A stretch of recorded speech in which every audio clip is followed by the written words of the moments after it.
जोहार झारखंड। आज 16 सितंबर 2020।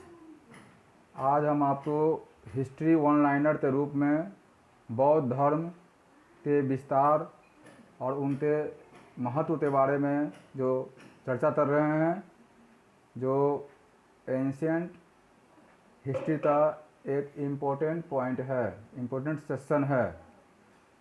जैसा कि आप जानते हैं, पिछले जो मेरा लेक्चर था उसमें बौद्ध धर्म और जैन धर्म का अंतर मैंने बताया था। आज हम आपको बौद्ध धर्म के महत्व और उनके प्रभाव के बारे में बताएंगे। बौद्ध धर्म ने घोषणा की, धन संचय नहीं करना चाहिए, घृणा, क्रूरता और हिंसा से दरिद्रता जन्म लेती है। बुद्ध ने उपदेश दिया कि किसानों को बीज और अन्य सुविधाएं मिलनी चाहिए, व्यापारियों को धन मिलना चाहिए और श्रमिकों को मजदूरी मिलनी चाहिए। बौद्ध धर्म यह उपदेश देता है कि जो दरिद्र व्यक्ति भिक्षुओं को भीख देगा वह अगले जन्म में धनवान होगा। बौद्ध धर्म में ईसा पूर्व 5वीं सदी के भौतिक जीवन में उत्पन्न बुराइयों को दूर करने का प्रयत्न किया गया।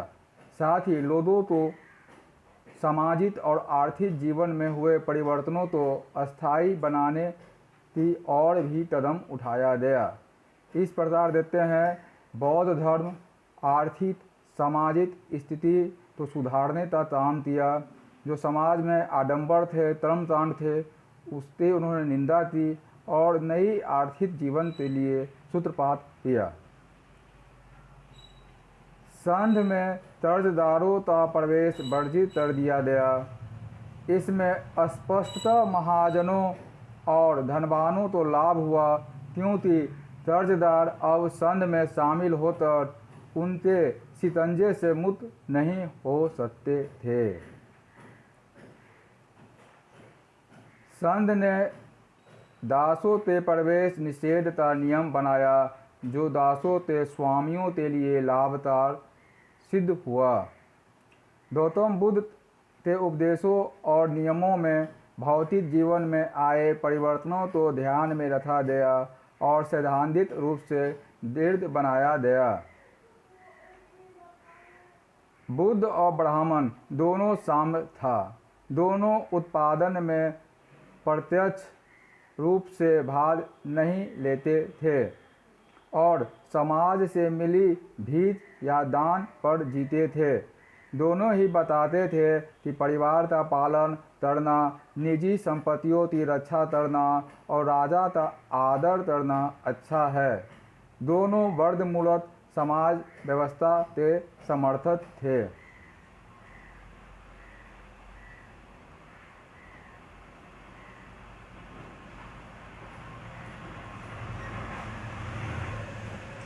भिक्षु वर्ग के गुण और धर्म के अनुसार मानते थे, पर ब्राह्मण जन्म के आधार पर मानते थे। बौद्ध धर्म का लक्ष्य मानव को मुक्ति या निर्वाण का मार्ग दिखाना था। जो लोग पुराने कबायली समाज के विघटन और निजी संपत्ति के प्रचलन से उत्पन्न हुई घोर सामाजिक असमानताओं को बर्दाश्त नहीं कर सकते थे, उन्हें बौद्ध धर्म में कुछ राहत मिली। बौद्ध धर्म ने स्त्रियों और शूद्रों के लिए अपना द्वार खोलकर समाज पर गहरा प्रभाव जमाया। ब्राह्मण धर्म ने स्त्रियों और शूद्रों को एक ही दर्जे में रखा और उनके लिए न यज्ञोपवीत संस्कार का विधान किया और न वेदा अध्ययन का।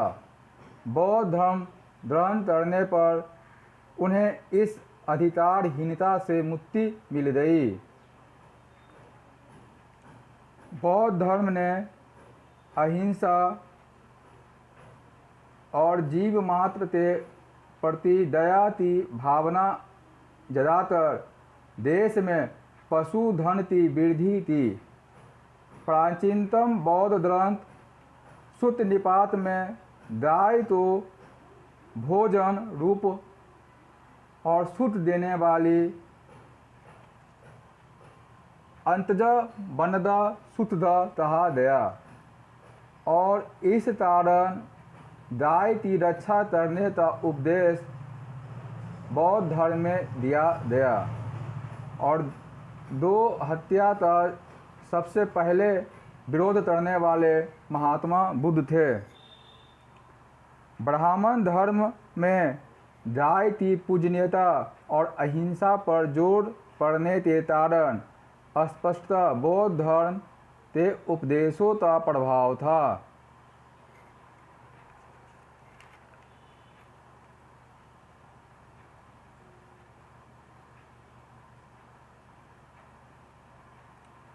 बौद्ध धर्म ने तर्कवाद को जन्म दिया। इससे लोगों में बुद्धिवाद पनपा। अपने नए धर्म के सिद्धांतों का प्रतिपादन करने के लिए बौद्धों ने नए प्रकार से साहित्य सर्जना की। उन्होंने अपने लेखन से पाली को समृद्ध किया। आरंभिक पाली साहित्य 3 कोटियों में बांटा जा सकता है। प्रथम कोटि में बुद्ध के वचन और उपदेश हैं। दूसरे में संघ के सदस्यों द्वारा पालनीय नियम आते हैं और तीसरे में धम्म का दार्शनिक विवेचन है।